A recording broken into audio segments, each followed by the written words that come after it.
Salam sejahtera Bapak Ibu, hamba-hamba Tuhan dimanapun Anda berada, baik yang ada di Indonesia maupun yang ada di luar negeri. Bersyukur bahwa kita bisa bertemu kembali melalui jaringan udara dalam ibadah live streaming yang kami pancarkan melalui link YouTube kami, Bible Teaching Ministry. Hari ini kita akan melanjutkan pembahasan kita dengan tema pelayanan. Tema ini cocok sekali untuk hamba-hamba Tuhan, untuk para mahasiswa teologi, untuk para pengerja, kemudian aktivis dan juga pengurus gereja. Dan juga penting sekali untuk guru-guru sekolah minggu. Supaya pelayanan kita berkenan di hadirat Tuhan, pelayanan kita sesuai dengan keinginan Tuhan.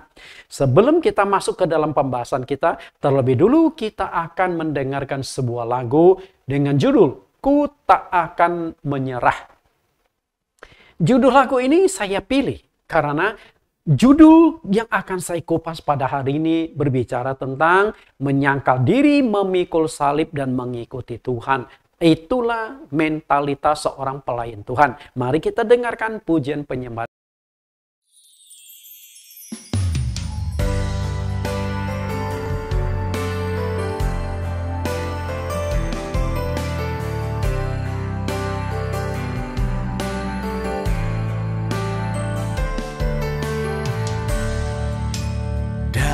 Segala perkara Tuhan punya rencana yang lebih besar dari semua yang terpikirkan. Apapun yang kau berbuat, tak ada maksud jahat. Sebab itu ku lakukan semua denganmu Tuhan. Ku tak akan menyerah pada apapun juga. Sebelum ku coba semua yang ku bisa, tetapi ku berserah kepada kehendak-Mu. Hatiku percaya Tuhan punya rencana. Apapun yang kau perbuat, tak ada maksud jahat. Sebab itu ku lakukan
Bapak Ibu, kita sudah mendengarkan pujian penyembahan yang begitu memberikan kekuatan dan inspirasi khususnya untuk kita pelayan-pelayan Tuhan ketika kita menghadapi berbagai macam masalah, kesulitan, dan tantangan. Mari kita berdoa supaya Tuhan bekerja waktu kita mendengarkan kebenaran ini.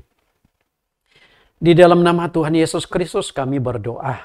Terima kasih Tuhan kami, Juru Selamat kami yang hidup. Engkau tetap menyertai memimpin kami. Sehingga hari ini kami bisa masuk ke sesi yang ke-9 dari 10 sesi yang sudah kami siapkan dari tema pelayanan. Tema ini cocok sekali untuk pelayan-pelayanmu, untuk para hamba Tuhan, baik di Indonesia maupun di luar negeri, supaya pelayanan kami sesuai dengan kehendak Engkau dan diperkenan Engkau. Maka Engkau akan semakin memakai kami di dalam pelayanan, dan pelayanan kami akan menghasilkan buah-buah jiwa-jiwa yang diselamatkan masuk ke dalam kerajaan sorga. Kami siap belajar. Roh Kudus yang akan mengajar, Roh Kudus yang akan menuntun, supaya kami mendapatkan pemahaman yang sesuai dengan firman-Mu. Di dalam nama Yesus Kristus kami siap belajar. Amin. Bapak Ibu yang saya kasih di dalam Tuhan, tema kita adalah pelayanan. Nah, dari tema ini saya kembangkan menjadi 10 sesi. Karena jika 1-2 sesi tidak akan selesai, sedangkan banyak kebenaran-kebenaran mentalitas yang sedang saya proses supaya kita hamba-hamba Tuhan melayani itu sesuai dengan kehendak Tuhan. Judul yang akan kita kupas pada saat ini adalah menyangkal diri, pikul salib, ikut Tuhan. Dan judul ini saya kutip dari satu ayat Alkitab. Bapak Ibu, ini sebenarnya adalah materi pengajaran, materi pembinaan calon-calon pendeta. Kebetulan Tuhan mempercayakan ke saya sebagai sekretaris umum untuk sinode tertentu, sehingga calon-calon pendeta saya mewajibkan mereka harus mengikuti sesi pelajaran tentang motivasi, mentalitas, dan karakter seorang pelayan Tuhan. Dan itu materi yang saya bawakan adalah materi pembinaan untuk mereka. Karena itu materi ini cocok juga untuk para hamba-hamba Tuhan. Jadi sebelum mereka ditahbiskan, mereka wajib belajar pelajaran ini yang 10 sesi ini. Oke. Tadi saya sudah katakan bahwa ketika kita ingin menjadi pelayan Tuhan, kita bermental sesuai dengan kriteria dan kehendak Tuhan. Memikul salib, menyangkal diri, memikul salib, dan ikut Tuhan. Tema ini saya ambil dari ayat ini. Lukas 9 ayat 23. Katanya kepada mereka semua, setiap orang yang mau mengikut aku, ia harus menyangkal dirinya, memikul salibnya setiap hari, dan mengikut aku.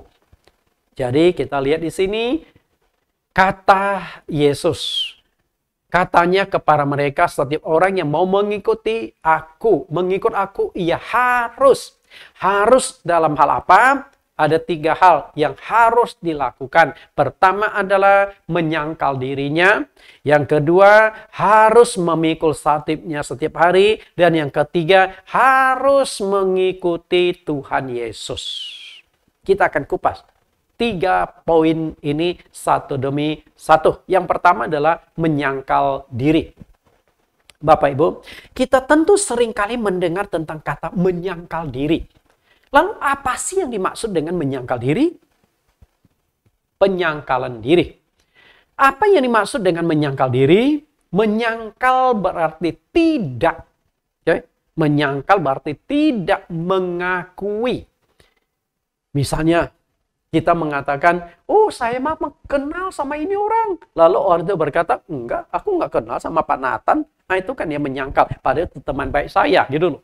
Oke, kemudian katakanlah ada seorang melakukan kesalahan, tertangkap, lalu disidangkan, dia berusaha menyangkal, enggak, aku tidak lakukan itu, aku tidak korupsi, aku tidak mencuri, aku tidak merampok, pokoknya aku. Nah, dari kata tidak mengakui berarti menyangkal, dan mengakui di sini ada kata aku.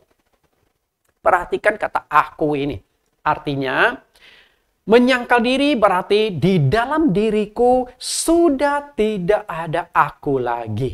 Itulah sederhana tentang menyangkal diri. Ketika Petrus menyangkal Yesus 3 kali, kata aku itu ditonjolkan sampai 3 kali. Berarti aku. Nah, ketika kita berhasil melakukan penyangkalan diri, maka aku itu bisa dihilangkan. Aku bukan milikku lagi, tapi aku milik Tuhan. Nah, itu penyangkalan diri. Kita akan belajar lebih tajam tentang penyangkalan diri ini, supaya hamba-hamba Tuhan itu harus mencapai level penyangkalan diri, baru pelayanannya diperkenan Tuhan. Kita lihat bagaimana Petrus menyangkal Yesus. Perhatikan penyebutan diri Petrus ya. Matius 26 ayat 69 sampai 74. Mereka sementara itu Petrus duduk di luar halaman. Maka datanglah seorang hamba perempuan kepadanya, katanya, engkau juga selalu bersama-sama dengan Yesus, orang Galilea itu. 70. Tetapi ia menyangkalnya di depan semua orang. Katanya, aku tidak tahu apa yang engkau maksud. Ketika ia pergi ke pintu gerbang, seorang hamba lain melihat dia dan berkata kepada orang-orang yang ada di situ, orang ini bersama-sama dengan Yesus, orang Nazaret itu. Dan ia menyangkalnya pula dengan bersumpah, aku tidak kenal orang itu. Tidak lama kemudian orang-orang yang ada di situ datang kepada Petrus dan berkata, pasti engkau juga salah seorang dari mereka. Itu nyata dari bahasamu. Ayat 74, maka mulailah Petrus mengutuk dan bersumpah, aku tidak kenal orang itu. Pada saat itu berkokoklah ayam. Bapak Ibu perhatikan, menyangkal 2 kali yang saya cetak warna merah dan beri garis bawah. Artinya, Petrus menyangkal Yesus. Maka 3 kali aku itu ditekankan di sini. Perhatikan, aku tidak tahu. Akunya yang ditonjolkan. Lalu, aku tidak kenal orang itu. Bayangkan seorang murid loh. Siang malam 3 tahun bersama dengan Yesus loh. Tapi Petrus mengatakan, aku tidak kenal orang itu. Siapa sih Yesus? Kalau Yesus mendengar saat itu, saya yakin Tuhan Yesus akan pelototi Petrus. Tapi kan Tuhan memang sudah tahu. Dan Tuhan juga mendengar karena dia Maha Kuasa. Lalu, yang ketiga, aku tidak kenal orang itu. Oke? 3 kali kata aku. Itulah penyangkalan. Jadi, kalau kita lihat iman Petrus itu waktu dia menyangkal Yesus semakin merosot, semakin turun. 3 kali merosotnya. Coba kita lihat. Merosot yang pertama, Petrus berkata, aku tidak tahu apa yang engkau maksud. Jadi pura-pura, maaf kata ya dengan bahasa pasar, dan maaf juga Petrus yang ada di sorga. Petrus berkata, aku tidak tahu apa yang engkau maksud. Jadi pura-pura bodoh. Padahal apakah Petrus tidak tahu apa yang ditanyakan oleh pelayan wanita itu? Tahu. Tapi Petrus berkata, maksudmu apa sih? Aku nggak ngerti. Padahal dia mengerti. Karena dia memang berusaha menyangkal Yesus. Kenapa dia menyangkal? Karena takut ditangkap dan disiksa bersama dengan Yesus. Ketakutan membuat imannya rontok dan menyangkal Yesus. Lalu yang kedua, bersumpah. Kalau tadi berkata, aku nggak mengerti apa yang kau maksud. Lalu yang kedua, bersumpah. Benar, aku nggak kenal orang itu. Sumpah deh. Tapi yang ketiga kali Petrus berkata, bukan hanya sumpah, tapi mengutuk. Kalau benar, aku berani sumpah. Kalau betul aku mengenal Yesus, biar aku disambar geledek. Nah, itu sumpah itu. Jadi jatuh dan semakin jatuh. Ketika iman seseorang mulai goyah, dia akan jatuh dan terus jatuh. Demikian juga hamba Tuhan. Menyangkal diri. Ketika kita percaya Yesus, kita telah ditebus. Sehingga kita bukan milik kita lagi. Tetapi milik Dia yang menebus kita. Itu penting sekali kita pahami. 1 Petrus pasal 1 18-19.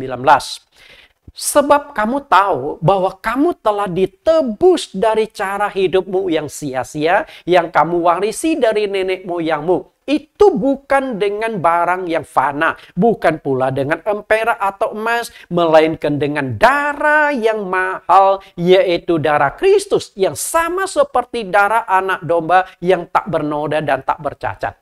Bapak Ibu perhatikan, ditebus. Itu kata yang sangat penting. Kamu telah ditebus. Dan penebusan itu tidak bisa dengan uang. Karena kita bukan utang uang. Kita tidak bisa ditebus dengan emas, tidak bisa ditebus dengan perak, tapi harus ditebus dengan darah yang sangat mahal, yaitu darah Kristus Yesus. Jadi, penebusan baru bisa dilakukan dengan darah, bukan dengan duit loh. Kalau dengan duit mungkin engkau bisa sombong, kalau engkau kaya, saya bisa bayar. Makanya munculnya surat indulgensi, surat penghapusan dosa, surat penebusan dosa. Itu diprotes habis-habisan oleh Martin Luther yang memunculkan agama Kristen. Nggak bisa ditebus dengan duit. Engkau boleh kaya, tapi dosa tidak bisa diselesaikan dengan duit seberapapun besar, tapi harus diselesaikan dengan darah yang mahal, yaitu darah Kristus. Kenapa dikatakan darah itu mahal? Karena darah itu nyawa. Berarti Yesus harus mengorbankan nyawanya demi menebus kita. Bayangkan Bapak Ibu, kita lihat lebih jauh kata tebus. Zaman dulu, masih mengenai istilah tentang perbudakan. Zaman perbudakan. Bahkan walaupun sekarang kita hidup di zaman yang begitu canggih, di negara-negara tertentu masih ada perbudakan. Budak itu diperjualbelikan. Seperti seekor hewan. Coba lihat budak yang dijual-belikan di rantai itu. Oke, di rantai seperti seekor hewan. Nah, itu mereka ditransaksikan di pasar, dijual-belikan. Dan ketika budak itu dibeli oleh seorang tuan, maka hidup mati dari budak itu ada di tangan tuannya. Dia mau perlakukan seenak dia, yaitu hak dia. Karena zaman dulu tidak ada hukum seperti sekarang. Sedikit-sedikit HAM, hak asasi manusia. Sedikit-sedikit HAM, sedikit-sedikit HAM. Kebanyakan makan hamburger juga nggak bagus, Bapak Ibu. Oke, kita lihat ditebus. Nah, di sini ada seorang baju merah. Dia membeli budak yang dirantai yang celana merah nih. Setelah dibeli, nah ada suratnya bahwa ini budak sudah aku beli. Kalau dia mau memerdekakan budak itu, surat yang sudah dia beli, lalu dia serahkan ke budak itu, maka budak itu akan bebas. Nah, demikian pula Tuhan Yesus menebus kita. Kita ini ditebus lalu dikenakan baju. Oke, dikenakan baju. Sama seperti Adam dan Hawa, mereka jatuh dalam dosa, menutupi aurat mereka yang telanjang itu dengan daun ara. Tapi Tuhan ganti dengan pakaian kulit, dan Alkitab dengan jelas mengatakan mengenakannya kepada mereka. Jadi Adam dan Hawa itu bukan dikasih baju, nih pakai sendiri, enggak. Tuhan kenakan. Artinya secara simbolis, aku sudah tebusmu, aku sudah tutupi dosa dan ketelanjanganmu. Berarti Tuhan yang berperan aktif. Itulah penebusan. Sebelum kita ditebus, secara fisik, kelihatan kita ini orang yang bebas dan merdeka. Betul? Secara fisik kelihatan Anda merdeka, Anda bebas. Padahal Anda itu sedang dibelenggu, sedang ditawan. Apa yang menawan Anda? Yaitu Anda diperbudak oleh dosa. Tidak bisa terlepas dari dosa. Macam-macam dosa yang membelenggu hidup kita. Hanya ada satu orang yang bisa membebaskan roh yang tertawan oleh dosa, yaitu Yesus Kristus. Dan ketika Yesus mau menebus kita dari dosa, dosa ini kan berbicara di dalam, bukan di luar. Kalau kita sakit, kanker kulit ini kan di luar, kita bisa obati. Yang dosa itu nggak bisa diobati karena ada di dalam. Maka satu-satunya adalah harus dengan penumpahan darah, baru ada penebusan. Penumpahan darah, baru ada pengorbanan. Maka di Ibrani 9 ayat yang ke-22, segala sesuatu disucikan menurut hukum Taurat dengan darah. Dan tanpa penumpahan darah tidak ada pengampunan. Berarti penebusan baru bisa terjadi jika ada darah yang ditumpahkan. Masalahnya adalah darah siapa? Oke, darah siapa?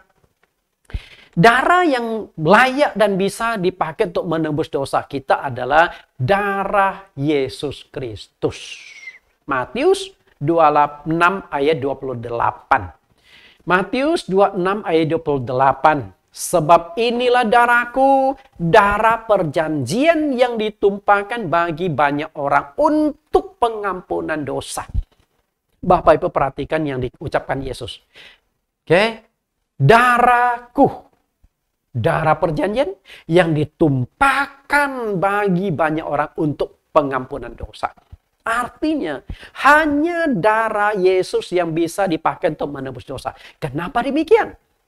Karena satu-satunya darah yang cocok, darah yang bisa adalah darah yang tidak punya cacat dan noda.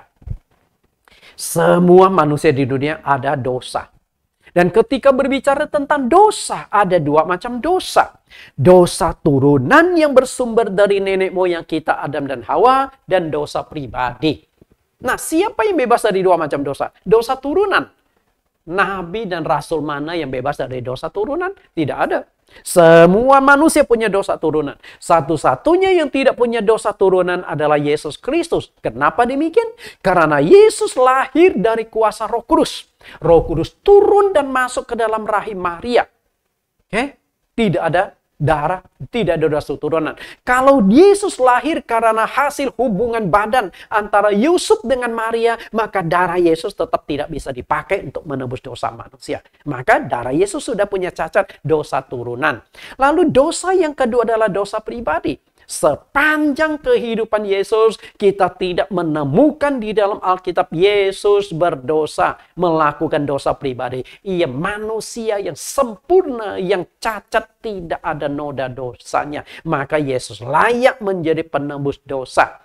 Masalahnya adalah bagaimana kita mendapatkan darah Yesus untuk penebusan dosa. Kenapa saya katakan demikian? Karena darah Yesus sudah kering 2000 tahun yang lalu di Bukit Golgota. Darah Yesus sudah hilang. Bagaimana kita mendapatkan darah Yesus untuk menyelesaikan dosa kita? Bapak Ibu yang saya kasihi, jikapun masih ada darah Yesus yang bisa ditemukan di Bukit Golgota, walaupun hasil penggalian arkeologi tetap tidak akan cukup dipakai untuk 2 miliar lebih yang percaya pada Yesus. Katakanlah satu orang mendapatkan 1 tetes darah untuk penebusan dosa, tetap nggak bisa dipakai. Nggak cukup. Oke. Bagaimana solusinya? Solusinya disalurkan lewat baptisan air. Dengan kata lain, lewat baptisan air ada darah Yesus yang bekerja sehingga punya kuasa pengampunan dosa. Tapi masalahnya, banyak hamba Tuhan yang tidak percaya baptisan punya kuasa pengampunan dosa. Sekarang kita lihat ayatnya. Betulkah baptisan punya kuasa mengampuni dosa? Kisah Rasul pasal 2 ayat 38. Jawab Petrus kepada mereka, bertobatlah dan hendaklah kamu masing-masing memberi dirimu dibaptis dalam nama Yesus Kristus untuk pengampunan dosamu. Maka kamu akan menerima karunia Roh Kudus. Perhatikan yang diucapkan oleh Rasul Petrus yang saya cetak garis miring, beri warna dan garis bawah. Untuk pengampunan dosamu. Jadi tujuan kita dibaptis adalah untuk mendapatkan pengampunan dosa. Berarti baptisan punya kuasa mengampuni dosa. Kita lihat ayat. Lalu ada pendeta mengatakan, pengampunan dosa terletak pada pertobatannya. Kalau engkau bertobat mengaku dosa, maka dosamu diampuni. Bukan lewat baptisan. Betulkah itu? Bapak Ibu yang saya kasih, baptisan dan pertobatan itu satu paket. Kalau engkau belum bertobat, engkau tidak boleh dibaptis. Jadi pertobatan harus mendahului baptisan. Nah, kalau Anda mengatakan dosa diampuni karena bertobat, lalu coba dilihat ayat di bawahnya. Ayat di bawahnya, Kisah Rasul pasal 22 ayat 16. Dan sekarang mengapa engkau masih ragu-ragu? Bangunlah, berilah dirimu dibaptis dan dosa-dosamu disucikan sambil berseru kepada nama Tuhan. Tidak ada kata pertobatan di sini. Yang ditekankan adalah baptisan untuk menyucikan dosa-dosa. Kenapa demikian? Karena Paulus itu sudah bertobat. Sejak dapat penglihatan, matanya dibutakan 3 hari, dia sudah bertobat dan percaya kepada Yesus. Tapi Ananias yang diutus bertemu dengan Paulus menekankan pengampunan dosa terletak di baptisannya, bukan pengakuannya. Oke?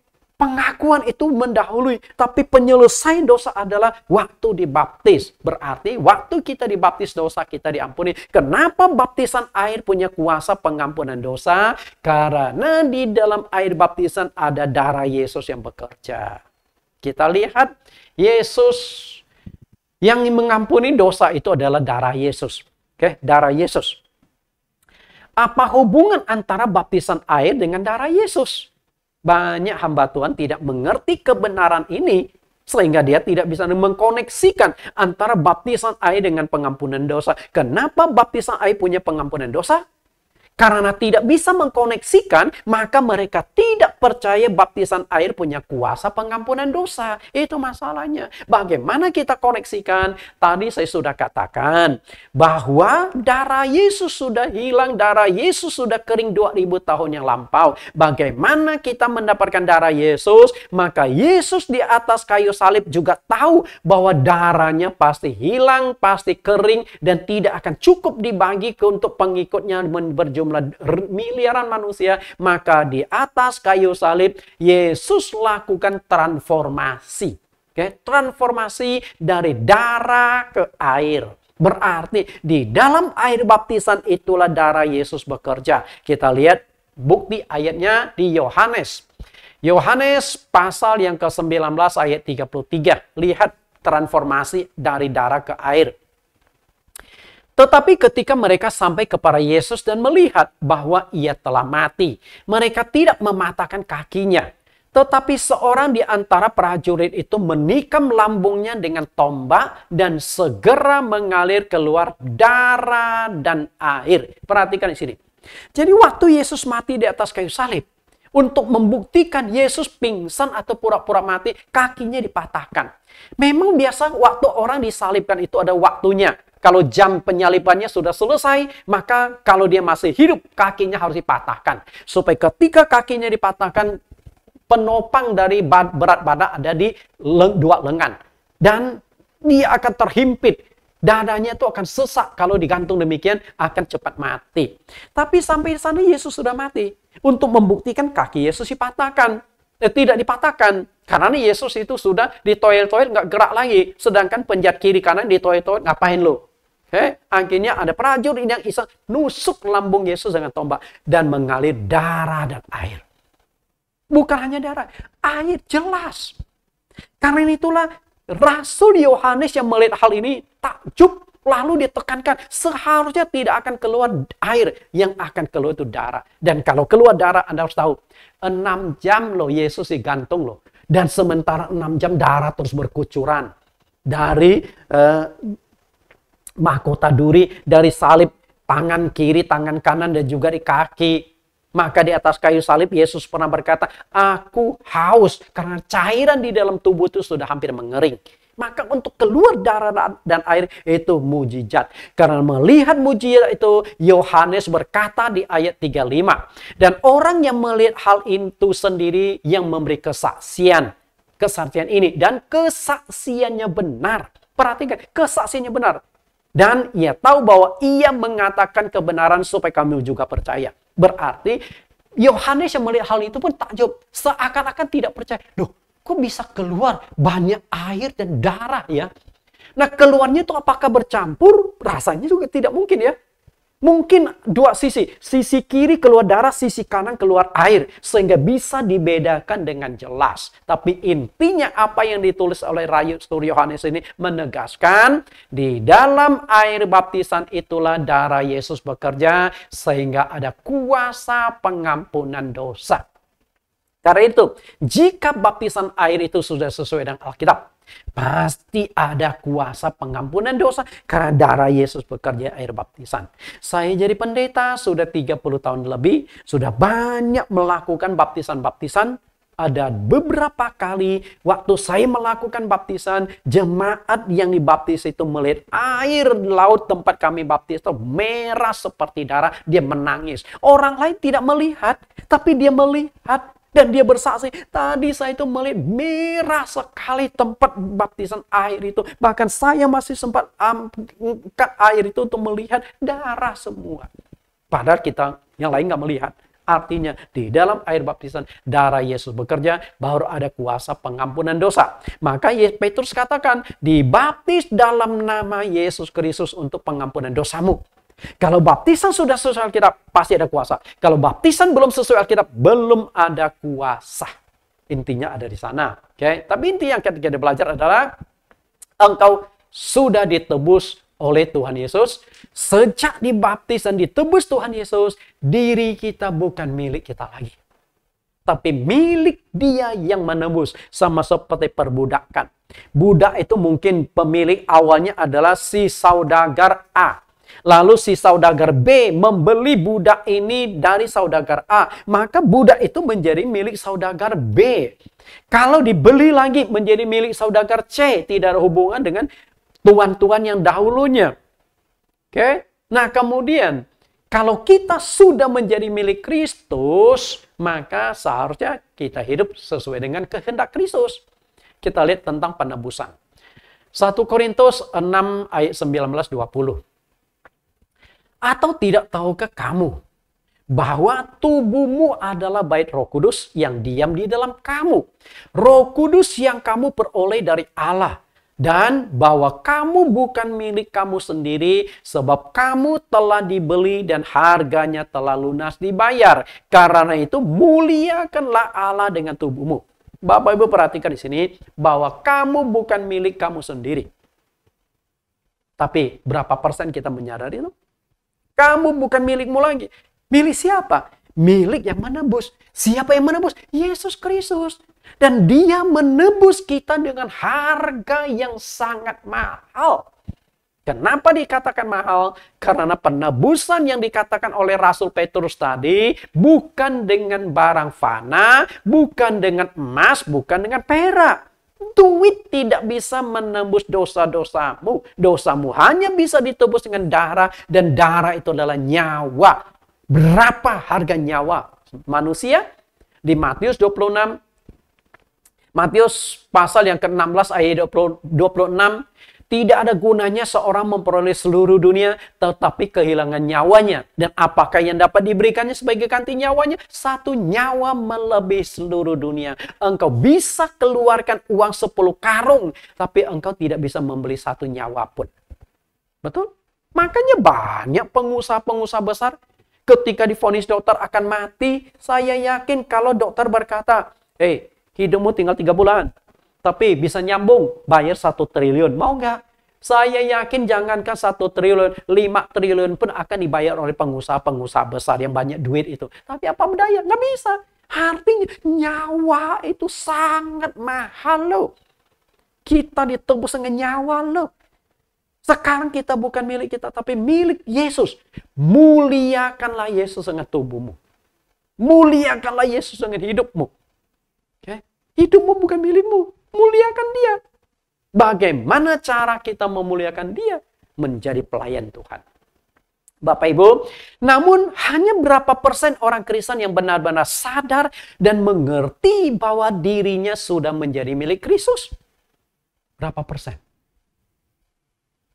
Berapa persen orang yang aktif dalam pelayanan? Boro-boro aktif dalam pelayanan, aktif ke gereja saja? Jarang. Apalagi aktif dalam pelayanan. Betul? Berarti belum memahami tentang penebusan.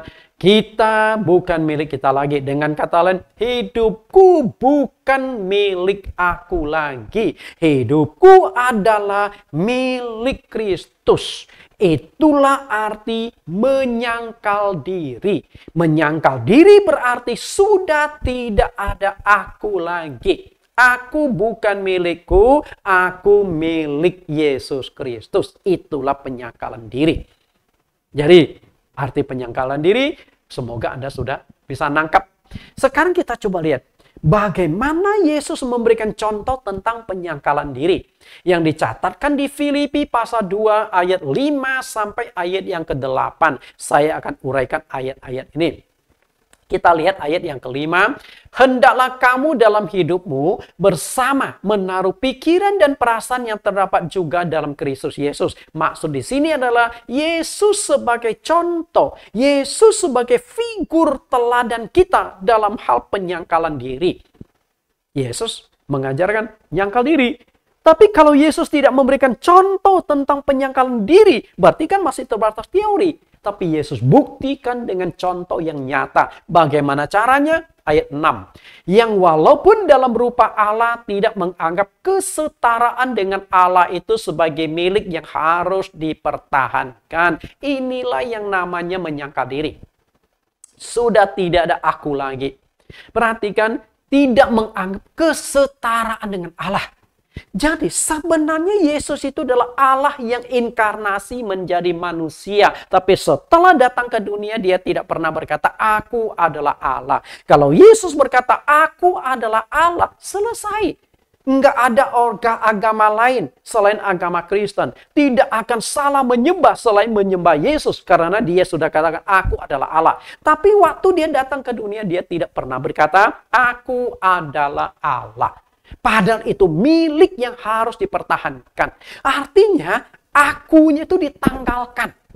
Bukan aku lagi. Aku adalah utusan. Aku hanya pelayan. Aku lebih kecil dari Bapa. Aku datang dari Bapa kembali ke Bapa. Itu dia turunkan derajatnya. Sudah tidak ada aku lagi. Karena kalau dia pertahankan aku, berarti dia adalah Allah.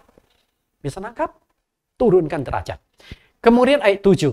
Melainkan telah mengosongkan dirinya sendiri dan mengambil rupa seorang hamba dan menjadi sama dengan manusia. Mengosongkan diri. Kosong berarti sudah tidak ada apa-apa lagi di dalam. Sudah menghilangkan keakuan. Keakuan sudah dihilangkan. Itulah penyangkalan diri. Sudah kosong.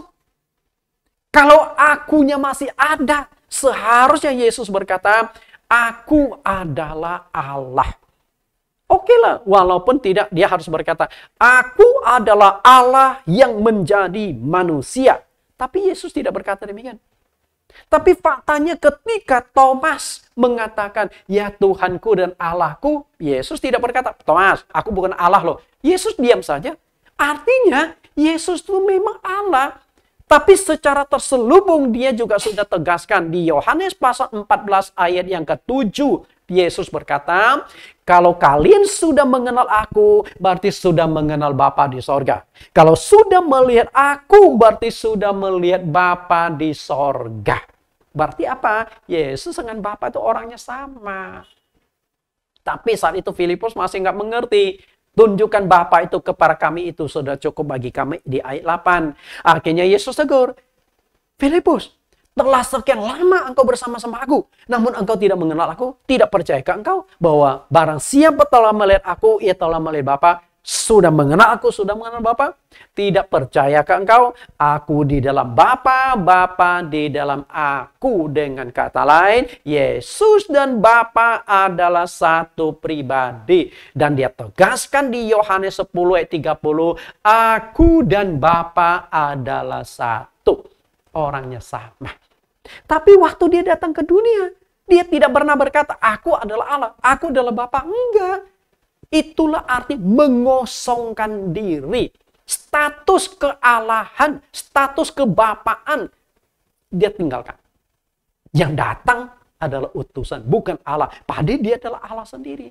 Yesaya 9:5, seorang anak telah lahir untuk kita, lambang pemerintahan ada di atasnya, dan namanya disebut Penasihat Ajaib, Allah yang perkasa, Bapa yang kekal, Raja Damai.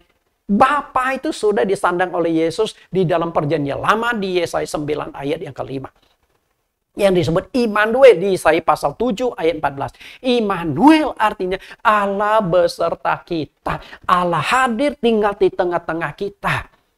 tapi dia tinggalkan, dia kosongkan. Itulah penyangkalan diri. Lalu ayat yang ke-8, dan dalam keadaan sebagai manusia ia telah merendahkan diri dan taat, bahkan taat sampai mati di atas kayu salib. Taat sepenuhnya pada kehendak Bapa, berarti membuang kehendak pribadi. Bapak Ibu, kalau mengikuti kehendak pribadi, pasti kita sebagai pendeta, saya melayani supaya saya mau dihormati. Saya melayani supaya menjadi kaya raya. Itu kehendak pribadi. Tapi kehendak Tuhan kan beda.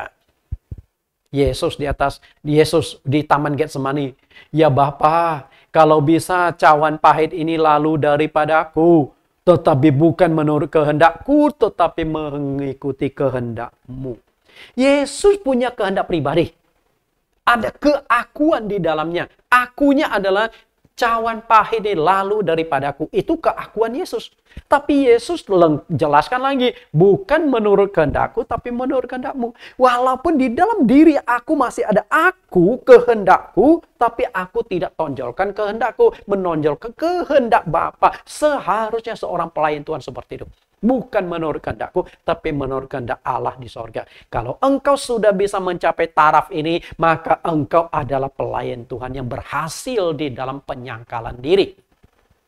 Bukti nyata bahwa Yesus berhasil menyangkal diri, Filipi 2 ayat yang ke-7, kita lihat lebih jauh. Menjadi sama dengan manusia. Apa yang dimaksudkan di sini? Nah, sebagai manusia berarti dia sama seperti kita. Berarti ada kelemahan manusianya. Kalau Anda bisa lapar, Yesus bisa lapar, perlu makan. Kalau Anda haus, Yesus perlu minum. Kalau Anda bisa capek, Yesus juga pernah tidur di kapal. Sementara kapal hampir tenggelam, murid-murid sudah pucat semua. Yesus masih asik tidur di sana, artinya kelelahan. Kalau Anda bisa sedih, Yesus bisa sedih. Kalau Anda bisa menangis, Yesus menangis. Dan Yesus juga pernah menangis. Betul? Kalau Anda bisa emosi, bisa marah, Yesus juga pernah marah. Ingat ketika dia membuat cambuk di bait Allah, mengusir orang-orang yang berdagang di bait Allah. Bahkan penukar-penukar ternyata dulu sudah ada money changer loh. Money changer. Meja yang dipakai tuh money changer dicungkir balikan oleh Tuhan Yesus. Saya segalak-galaknya jadi pendeta belum pernah buat cambuk-cambuk jemaat. Belum pernah marah, meja, kursi saya jungkir balikan di gereja. Belum. Artinya Yesus juga manusia, punya emosi. Nah, kalau dia punya emosi bisa marah, berarti bisa membalas kemarahan kepada orang lain. Tapi faktanya apa?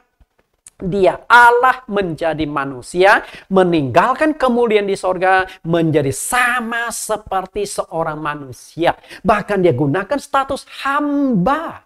Kalau Anda belum sampai status hamba, dia sampai status hamba. Hamba itu apa? Orang remah, orang kecil, orang rendah. Kita lihat, pernah mengalami yang namanya ditolak. Anda pernah ditolak sebagai pendeta? Atau disambut kemana-mana? Dikawal kemana-mana? Pernah dicaci maki? Pernah dihina? Pernah difitnah? Pernah dibenci? Pernah dipukul? Pernah diludahi? Sebagai pendeta pernah kena ludah? Seumur-umur saya jadi pendeta, baru 1 kali kena ludah. Itu pun waktu saya usir setan. Di Semarang lagi doakan orang kerasukan, tiba-tiba orang kerasukan mulutnya moncong-moncong, tahu-tahu kena semprot muka saya. Tapi itu kan kerasukan setan. Belum pernah orang normal menyemprot saya dengan air ludah. Tapi Yesus diludahi lu. Dan yang terakhir, Yesus disalibkan. Jangan bicara salib deh. Pernah dipukul? Sebagai pendeta, nggak pernah kan? Berarti kita masih jauh dari mentalitas seorang penyangkal diri dibandingkan dengan Tuhan Yesus. Bagaimana reaksi Yesus? Ketika dia mengalami semuanya itu, apakah dia membalas apa yang dia alami? Ketika Yesus mau disalibkan, ada di Taman Getsemani. Datanglah tentara-tentara menangkap Yesus. Petrus yang justru terpancing emosinya. Dia tarik pedangnya, langsung memotong telinga seorang imam, hambanya imam, kepotong. Jatuh itu telinga. Apa yang dilakukan Yesus? Dia pungut telinga itu disambungkan kembali. Wah, itu luar biasa kan? Telinga yang copot disambungkan Yesus. Lalu Yesus berkata pada Petrus, Petrus, Apakah kamu menyangka aku tidak bisa kirimkan pasukan-pasukan malaikat dari surga untuk melindungi aku? Bisa, Petrus. Tapi aku tidak gunakan itu. Artinya, Yesus bisa bela diri loh. Tapi dia tidak membela sama sekali. Kenapa? Harus menggenapi sikap penyangkalan diri itu. Yesaya 53 ayat 7. Yesaya 53 ayat 7. Yesaya pasal 53 itu menceritakan saat-saat Yesus akan disalibkan. Boleh dikatakan kitab Yesaya itu sering disebut Injil Perjanjian Lama. Karena kitab Yesaya banyak menceritakan tentang kelahiran Yesus, tentang diri Yesus dari kelahiran, kehidupan sampai kematian.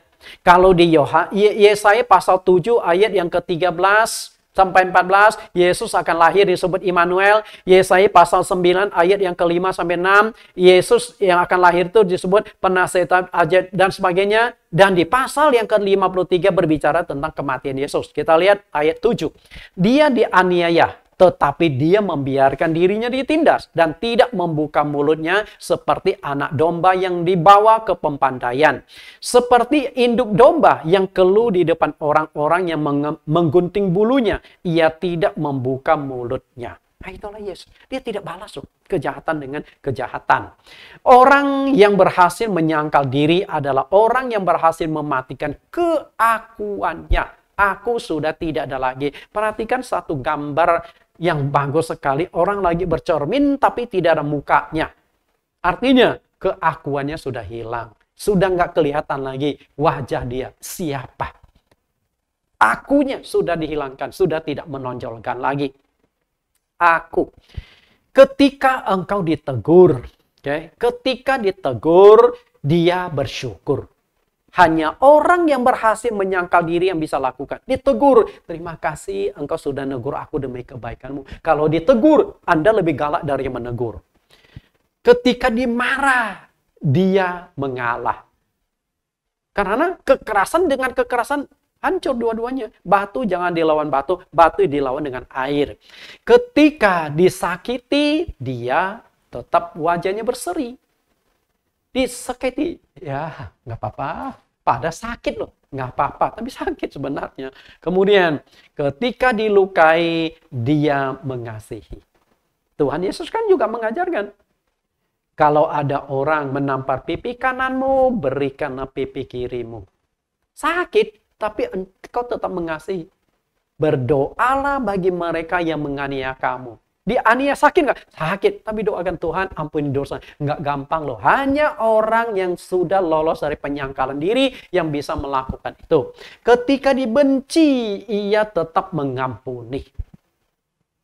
Di atas kayu salib, Yesus berkata, Bapa, ampunilah mereka karena mereka tidak tahu apa yang mereka perbuat. Satu-satunya yang pernah berdoa mengampuni musuh di atas kayu salib adalah diaken Stefanus. Dilempar batu dan sebelum dia meregang nyawa, dia berdoa, Tuhan ampunilah mereka sama seperti doa Yesus. Stefanus adalah seorang diaken yang berhasil di dalam penyangkalan diri. Kisah Rasul 8 ayat 32-33, nas yang dibacanya itu berbunyi seperti berikut. Seperti seekor domba ia dibawa ke pembantaian dan seperti anak domba yang keluh di depan orang yang menggunting bulunya. Demikianlah ia tidak membuka mulutnya, dalam kehinaan berlangsunglah hukumannya. Siapakah yang akan menceritakan asal-usulnya? Sebab nyawanya diambil dari bumi. Penyangkalan diri yang total adalah ketika nyawanya diambil, dia serahkan kembali. Karena nyawaku bukan milikku. Nah, hari ini nyawamu milik siapa? Milik Tuhan, betul? Jangankan tubuhmu, jangankan kekayaanmu, harta bendamu, kedudukanmu, nyawamu pun sebenarnya milik Tuhan. Itu sadarilah. Kalau Yesus mau ambil nyawa kita hari ini, siapa yang bisa menolak? Artinya kita sepenuhnya milik Tuhan. Kalau kita milik Tuhan, kembalilah kepada Tuhan. Muliakan Tuhan. Roma 12 ayat 21, janganlah kamu kalah terhadap kejahatan, tetapi kalahkanlah kejahatan dengan kebaikan. Kata mi atau aku hilangkan. Ketika engkau berhasil menghilangkan aku, maka engkau berhasil mengalahkan diri sendiri. Seorang pahlawan yang besar, bukan pahlawan yang bisa mengalahkan banyak musuh. Pahlawan besar adalah orang yang berhasil mengalahkan dirinya sendiri. Bagaimana mengalahkan? Buanglah rasa egois, kesombongan, harga diri, keinginan, kemarahan, kedengkian, kegeraman. Semuanya itu dibuang. Ketika engkau bisa membuang semua itu, engkau berhasil mengalahkan diri sendiri. Ketika engkau marah, engkau tuh melawan diri Anda. Bagaimana saya mengekang emosi saya supaya saya tidak marah? Itulah keberhasilan. Sama juga, ketika engkau berhasil menyangkal diri, maka ketika engkau khotbah bukan dirimu yang ditonjolkan. Masalahnya adalah ketika hamba-hamba Tuhan naik ke atas mimbar, yang ditonjolkan itu siapa? Yang ditonjolkan apakah dirimu atau Yesus? Karena dua hal yang berbeda. Kalau engkau menonjolkan dirimu, maka engkau akan menggunakan mimbar untuk mempromosikan kehebatan Anda. Wah, berkatku, kuasa, mujizat, potensi Anda itu yang Anda akan sombongkan. Kemarin loh, ada orang pincang, gue berkata, dalam nama Yesus, sembuh. Sembuh dia. Ini kan Anda sudah promosikan. Bisa, Anda bersaksi nggak apa-apa. Bersaksi mujizat nggak apa-apa. Bisa saja Anda hilangkan keakuan. Caranya gimana? Kemarin saya itu melihat loh, seorang pendeta, orang yang lumpuh. Dia berkata dalam nama Yesus, sembuh. Orang lumpuh itu berkata, aku menyaksikan sendiri loh. Berarti kuasa Yesus masih ada. Padahal yang lakukan mujizat itu dia sendiri. Tapi dia tidak tonjolkan akunya. Akunya nggak ada. Pokoknya mujizat Tuhan yang ditinggikan. Nah, itulah yang menggunakan mimbar untuk kemuliaan Tuhan. Bukan untuk kemuliaan pribadi. Yang kedua, engkau akan gunakan mimbar untuk menyerang dan mengkritik orang. Jika ada yang tidak Anda sukai di atas mimbar, nah kebetulan ada yang pegang mic nih. Habis itu dia, kau sikat deh. Lalu yang ketiga, engkau akan gunakan mimbar mempengaruhi orang lain berpihak ke Anda. Sehingga di gereja berpihak-pihakan. Jangan dengarkan itu. Si X itu macam-macam lah. Itu menonjolkan diri, keakuan. Kalau yang ditonjolkan adalah Yesus, maka engkau akan menggunakan mimbar untuk menonjolkan kasih Tuhan, kuasa, kebesaran, kemuliaan hanya bagi Yesus. Tidak ada keakuan. Tidak ada diri sendiri. Bapak Ibu yang saya kasih, karena itu apa yang bisa kita sombongkan? Kita milik Yesus. Engkau akan menggunakan mimbar untuk menasihati, menghibur, menguatkan, memotivasi, dan membangun iman jemaat. Kemudian, gunakan mimbar untuk menyampaikan kebenaran firman, bukan untuk menonjolkan diri. Keakuannya dihilangkan, Yesusnya yang ditinggikan. Keakuan diturunkan, Yesus yang dinaikkan. Itulah penyangkalan diri. Seorang yang aktif dalam pelayanan atau aktif di dalam suatu agama disebut rohaniwan.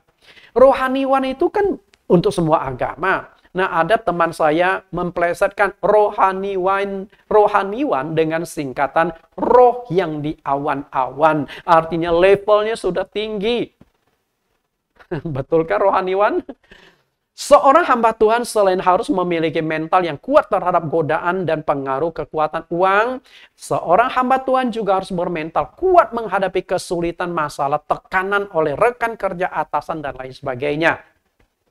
Sebagai seorang hamba Tuhan, jika Anda diperlakukan dengan tidak menyenangkan, masih kuatkah mental Anda? Contoh gambar nih. Kalau gambar satu itu apa? Nangkap nggak? Anda dijelek-jelekin. Itu mah pendeta satu dua tamak. Pendeta satu ini begini begitu. Terpancing nggak emosi Anda? Gambar kedua, Anda mulai dituding. Mungkin sesama hamba Tuhan, atau mungkin pengurus menuding Anda. Anda bela diri, atau Anda diam saja. Lalu gambar yang ketiga, Anda mulai disidang. Mulai dihakimi. Dalam rapat Anda dituding-tuding. Bisa saja karena Anda itu salah, maka dibuat rapat untuk menunjukkan kesalahanmu. Tapi kalau engkau tidak salah, Mereka hanya memang mau singkirkan darah. Ya udah, terima. Serahkan ke Tuhan. Makanya si biru ini hanya diam saja, angguk-angguk. Kemudian, sudah lakukan kekerasan fisik. Masihkah engkau bertahan? Lalu yang gambar kelima. Gambar kelima nih.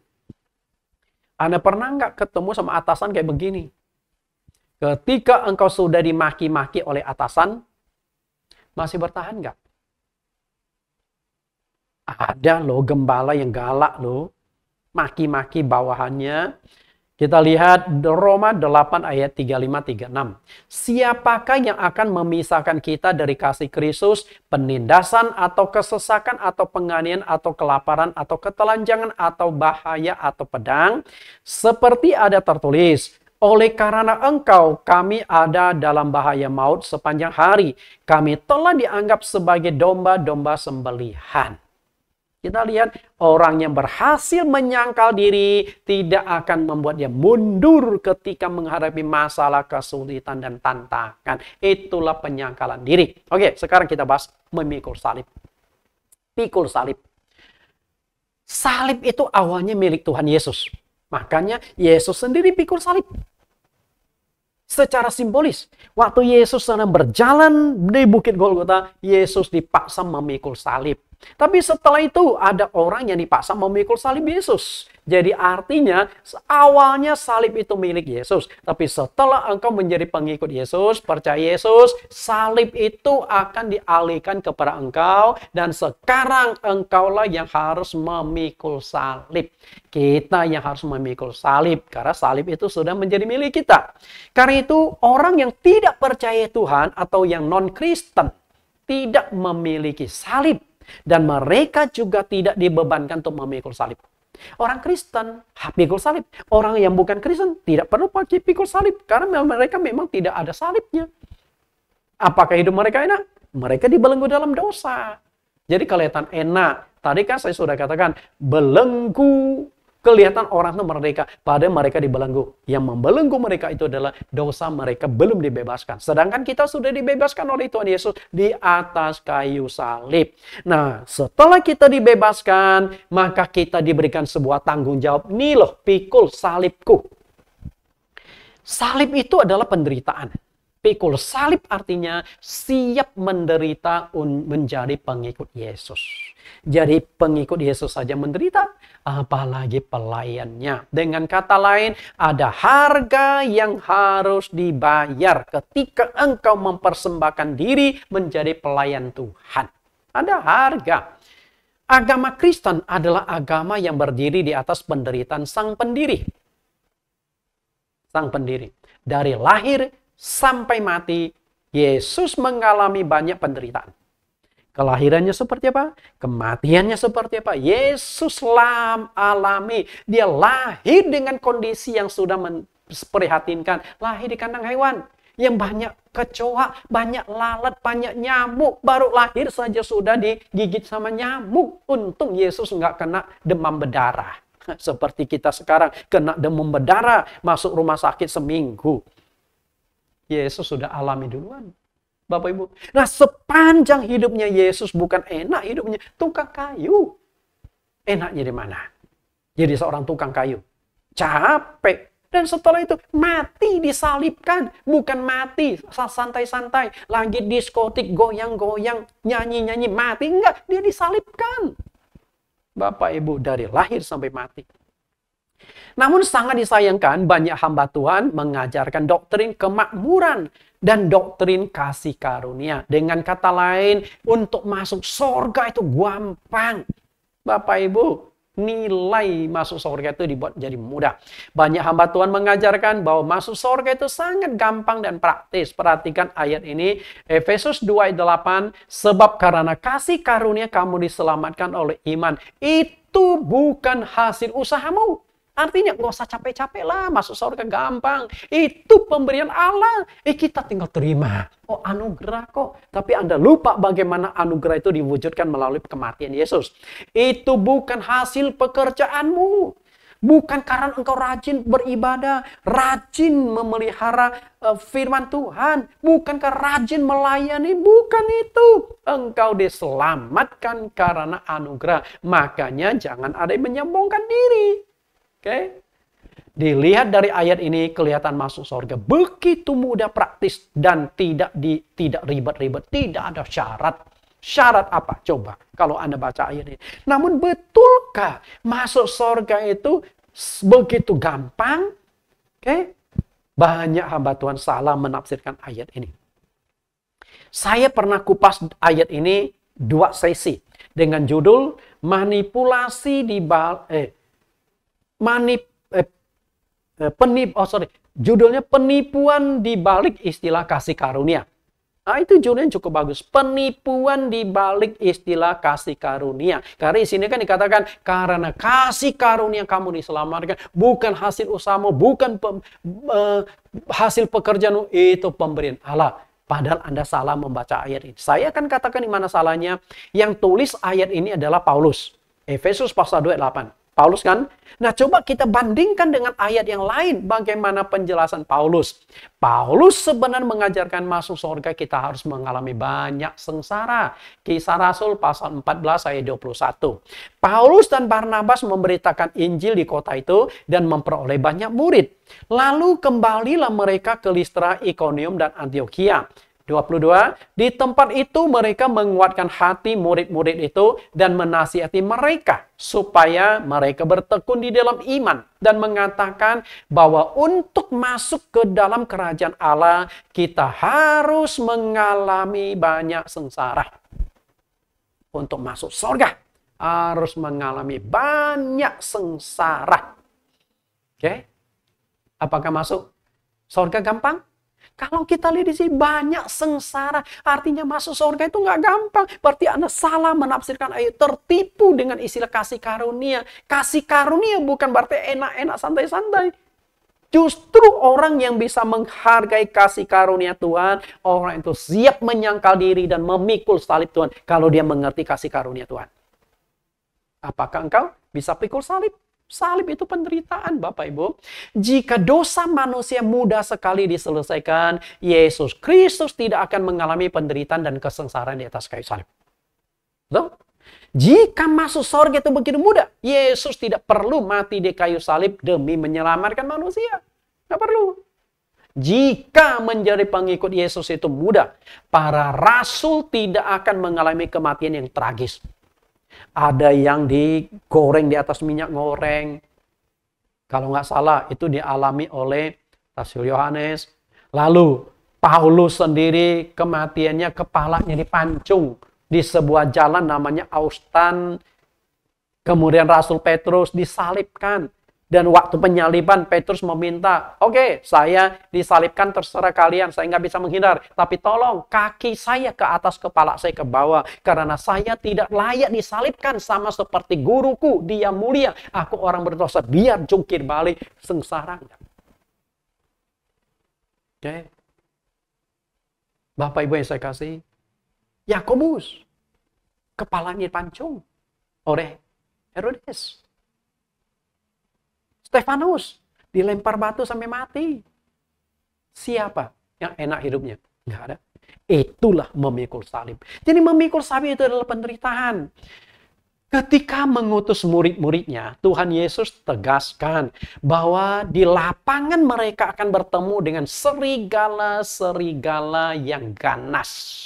Matius 10:16. Lihat, aku mengutus kamu seperti domba ke tengah-tengah serigala. Sebab itu, hendaklah kamu cerdik seperti ular dan tulus seperti merpati. Serigala yang ganas, yang siap menerkam. Kalau Anda tidak punya mental yang kuat, Anda akan mundur. 17, tetapi waspadalah terhadap semua orang, karena ada yang akan menyerahkan kamu kepada majelis agama, dan mereka akan menyesah kamu di rumah ibadatnya. Ya aniaya.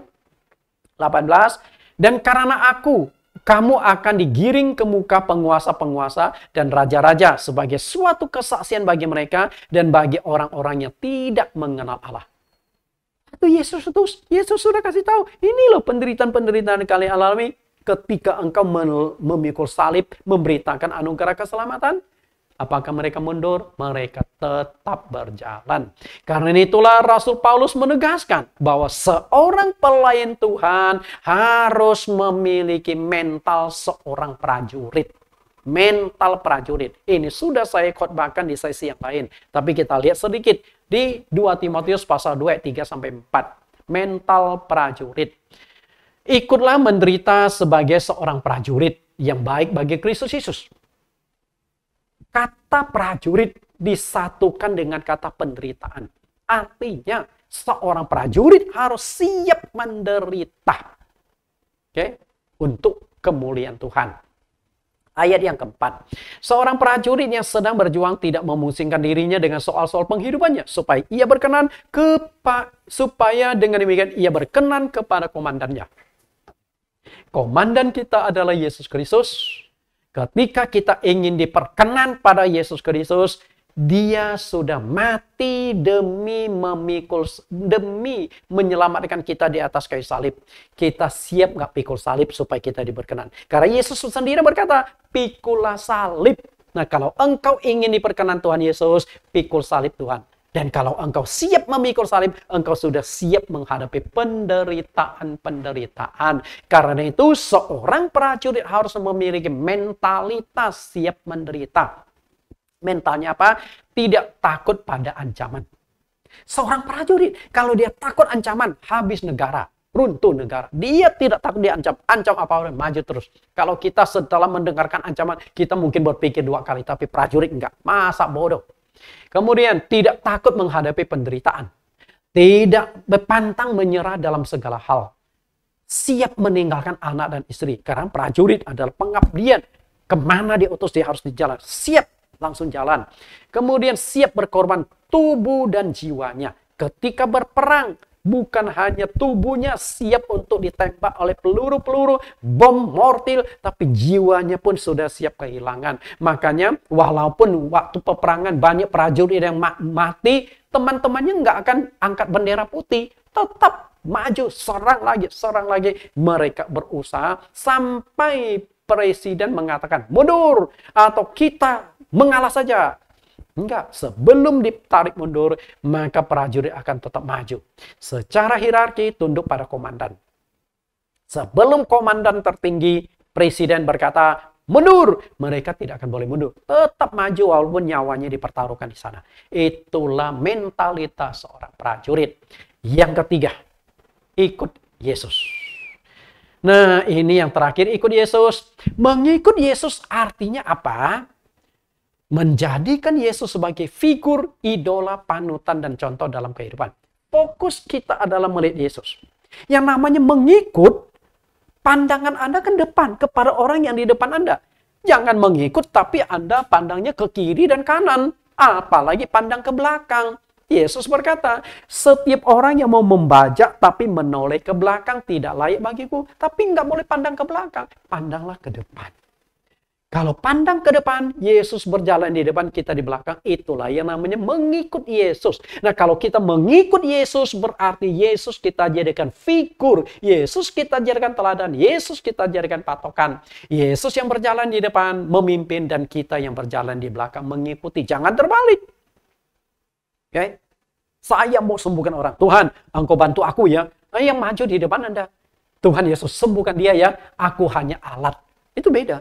Kalau Anda yang maju, Anda hanya minta Yesus yang bantu engkau. Itu salah. Yesus yang harus menyembuhkan. Engkau hanya menjadi alat, menjadi saluran. Engkau banyak alat. Alat itu nggak ada kekuatannya. Kemudian, Yesus sudah memberikan contoh dalam penderitaan. Apakah Anda sudah siap menderita untuk dia? Kalau engkau sudah siap menderita, berarti engkau sudah siap mentalitas memikul salib Yesus. Ketika engkau mengambil keputusan mengikut Yesus, apalagi menjadi pelayan Tuhan, sudah seharusnya siap mental menghadapi penderitaan sama seperti mentalitas Paulus. Filipi 3 ayat 10. Yang kukehendaki ialah mengenal dia dan kuasa kebangkitannya, dan persekutuan dalam penderitaannya, di mana aku menjadi serupa dengan dia dalam kematiannya. Oke, perhatikan, menjadi serupa. Artinya, Paulus siap mati. Ya, siap mati, bahkan siap disalibkan, siap dihina, siap dicambuk, siap dipukul. Dan memang faktanya, Paulus sudah mengalami semuanya itu. Di belakang punggung Paulus itu sudah mengalami pukulan 195 kali. Ya alami. Jadi bukan teori. Dia benar-benar alami. Paulus dalam pelayanan dia tidak menghiraukan nyawanya sedikit pun. Nah, itu saya katakan luar biasa ya. Kita coba lihat ketika dia mengadakan pamitan dengan penatua-penatua yang ada di kota Efesus. Kisah Rasul pasal 22, tetapi sekarang sebagai tawanan roh, aku pergi ke Yerusalem. Dan aku tidak tahu apa yang akan terjadi atas diriku di situ. Selain daripada yang dinyatakan Roh Kudus dari kota ke kota kepadaku. Bahwa penjara dan sengsara menunggu aku. Roh Kudus sudah kasih tahu, Paulus, kamu sampai di kota itu, kamu akan dimasukkan di dalam penjara. Paulus mundur nggak? Lari nggak? Seperti Yunus. Yunus pergi ke Niniwe, kabur dia. Tapi masuk dalam perut ikan. Tapi Paulus tetap maju. Karena dia sudah siap menderita untuk Tuhan. Ayat yang ke-24.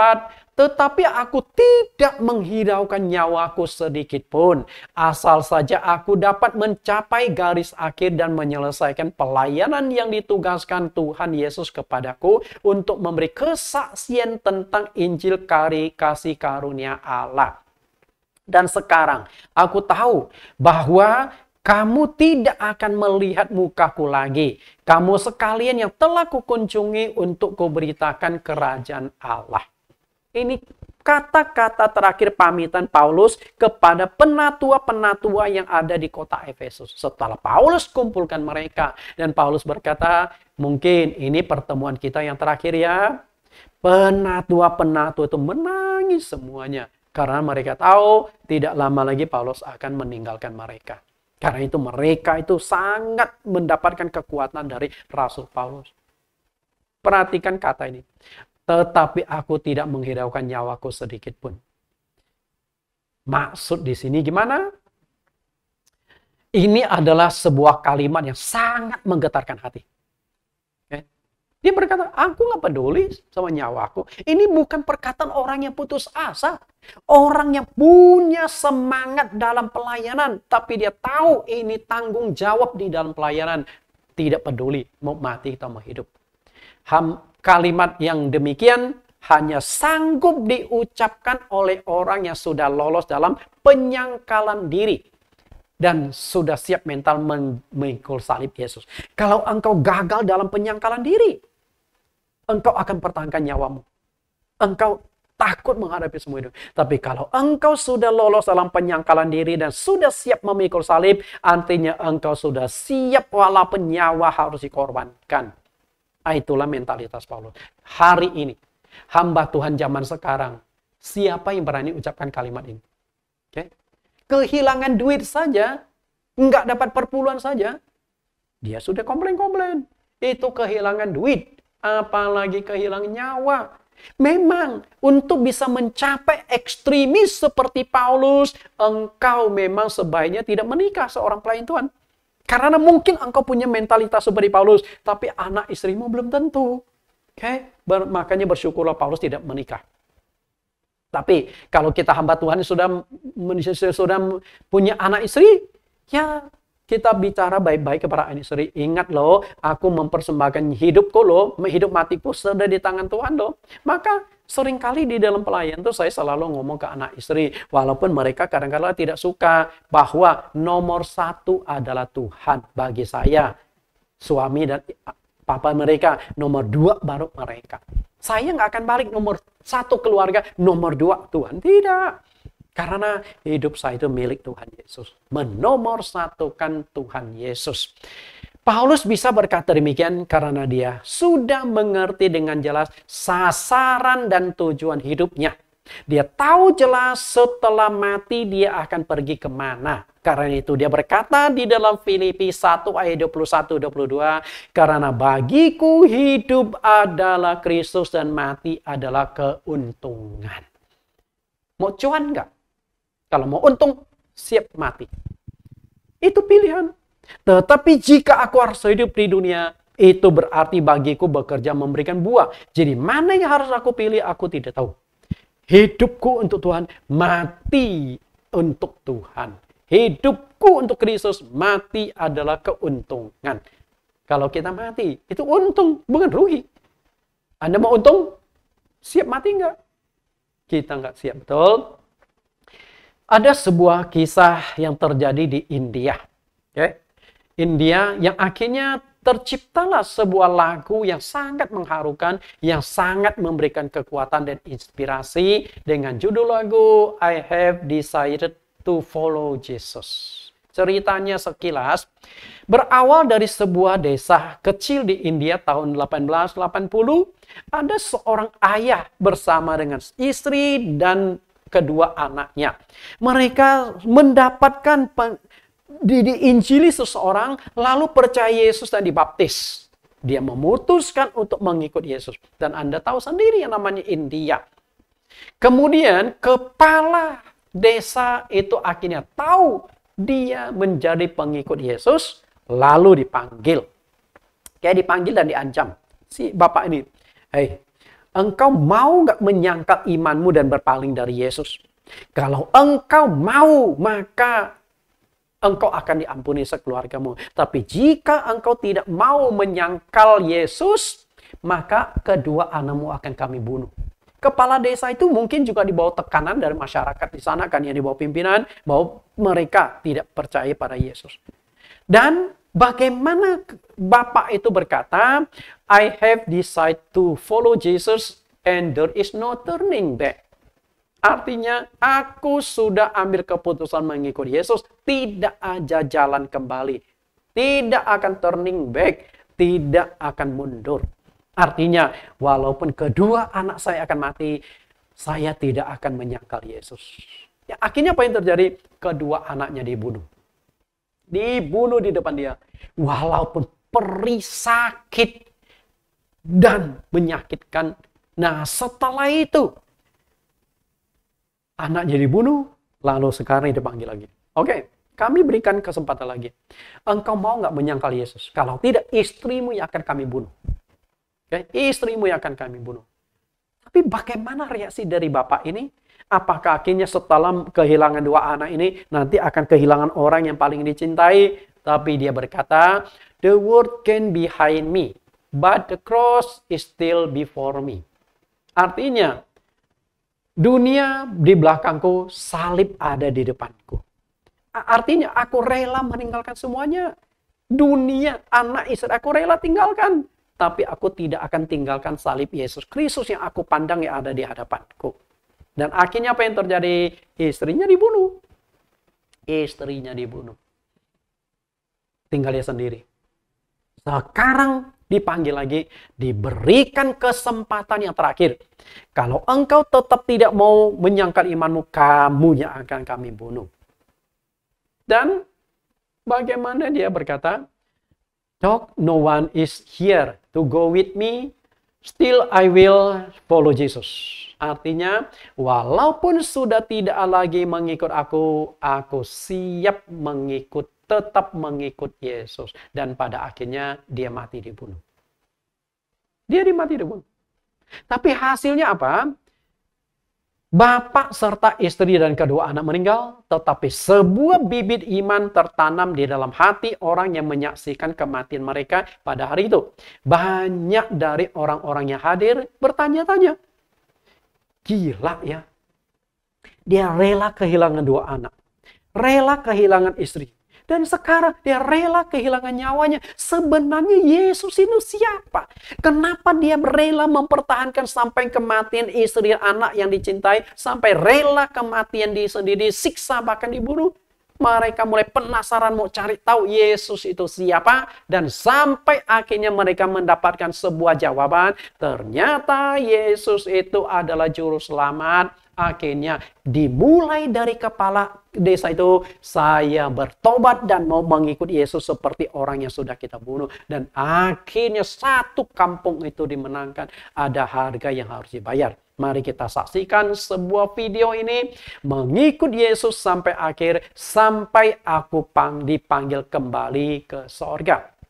Kita saksikan video kisah yang terjadi di India. Mengikut Yesus keputusanku. Mari kita saksikan video ini.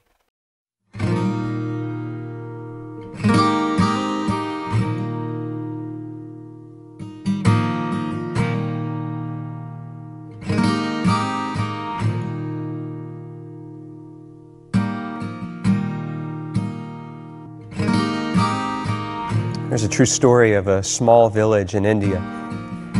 And in this village, there was this family that came to a saving faith in Jesus Christ as Savior and Lord. This agitated the village so much, and everybody became so upset that an angry mob gathered and shoved them into the public square. The village chief confronted them, and he said to the man, "If you and your family will not recant your faith, you all will surely die." The man didn't know what to say or what to do. And so the only thing that came to mind for him were the words of a song that he himself had composed when he had first surrendered his life to God. And so he began to sing, "I have decided to follow Jesus. No turning back, no turning back." And with that, horrifically, his children were killed. I have decided to follow Jesus. I have decided to follow Jesus. I have decided to follow Jesus. No turning back, no turning back.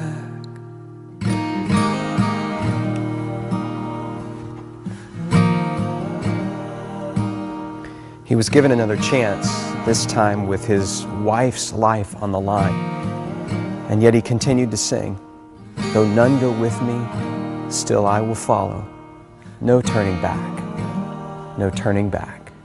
Though none go with me, still I will follow.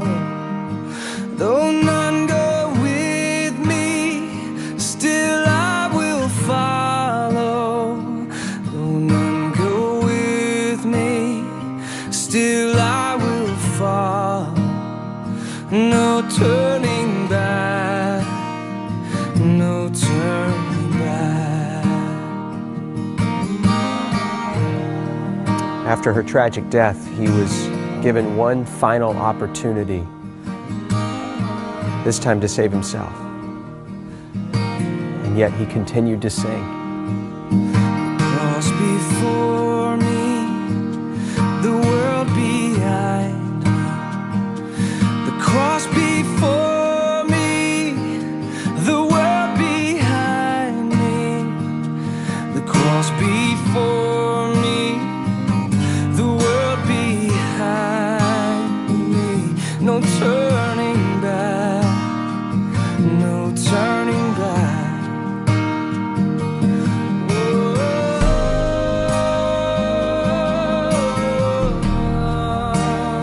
Even though that man and his family died on that day, something remarkable happened. A seed was planted in the heart of that village chief, a seed that began to grow over time, and eventually he called the community together in that very same neighborhood, in that very same square, and he renounced his former faith and declared his allegiance to Jesus Christ. And a celebration broke out in that moment, and the gospel began to flourish and to grow in that community, not just in that village, but across the whole region, because they had seen real faith, and they knew the true character of God because of a family that believed and sacrificed, even under the penalty of death. no turning back, no turning back.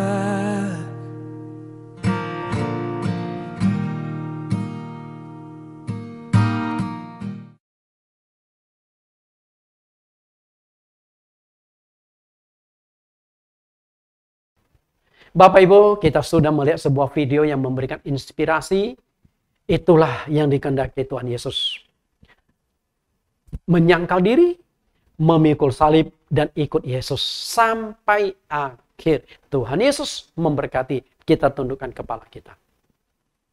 Terima kasih Tuhan, kami sudah belajar sesi yang ke-9. Menyangkal diri, memikul salib, dan mengikuti Tuhan. Hamba-Mu sudah uraikan, Hamba-Mu sudah jelaskan.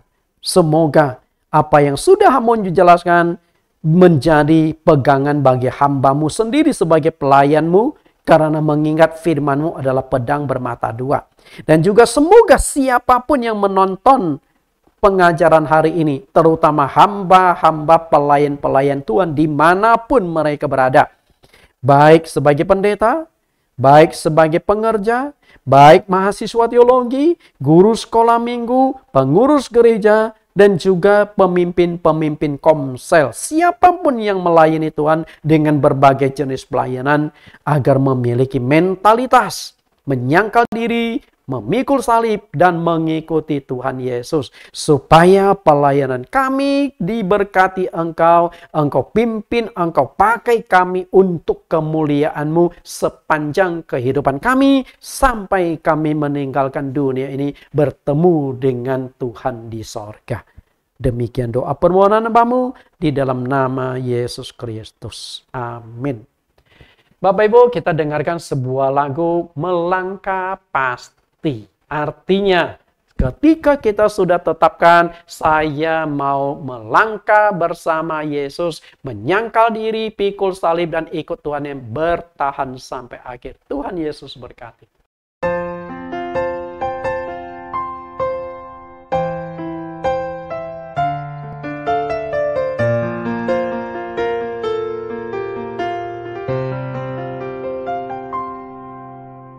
Bila tanpamu ku tak mau melangkah, Kau Tuhan yang membuat jalanku rata. Hanya denganmu ku berani bertindak, Kaulah yang meruntuhkan tembok penghalang.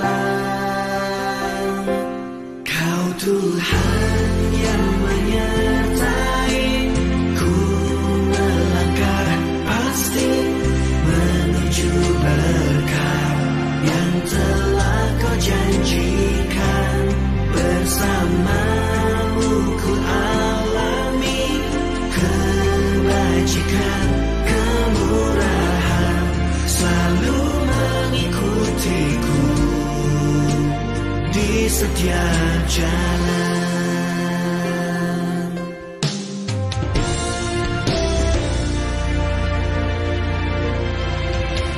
Hanya denganmu ku berani bertindak, Kaulah yang meruntuhkan tembok penghalang. Kau Tuhan yang menyertai ku melangkah pasti menuju berkah yang telah Kau janjikan. Bersamamu ku alami kebajikan, kemurahan selalu mengikutiku di setiap jalan.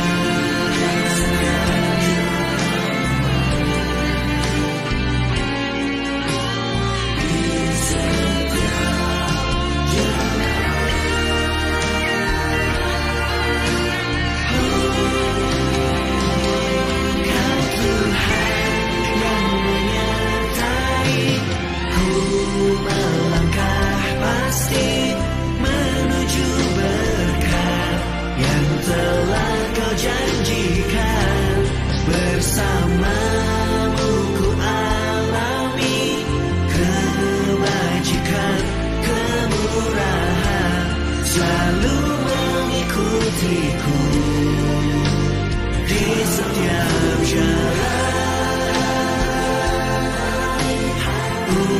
Melangkah pasti menuju berkah yang telah kau janjikan. Bersamamu ku alami kebajikan, kemurahan selalu mengikutiku di setiap jalan.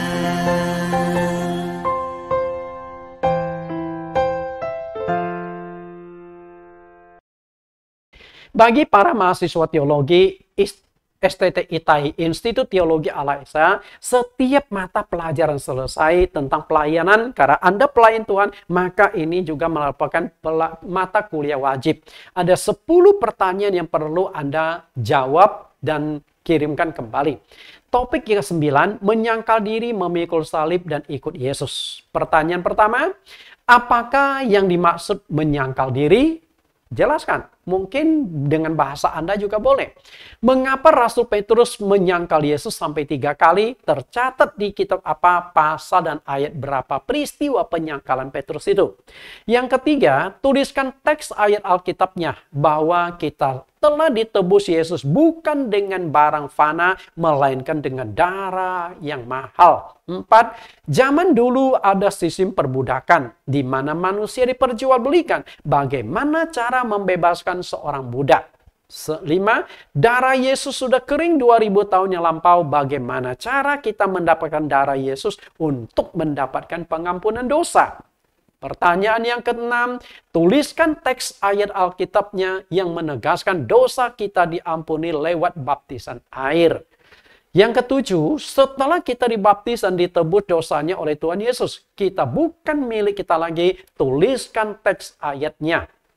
8, apa bukti nyata bahwa Yesus berhasil melakukan penyangkalan diri? 9, apakah arti memikul salib dalam pengertian Anda sendiri? 10, tuliskan teks ayat Alkitab bahwa seorang pelayan Tuhan harus memiliki mentalitas seorang prajurit. Tuliskan 6 mental seorang prajurit. Jadi teks ayat Alkitabnya dulu Anda tulis, setelah itu baru tulis 6 kriteria mentalitas seorang prajurit. Silakan ketik rapi dan kirimkan kembali ke STT ITAI. Tuhan Yesus berkati.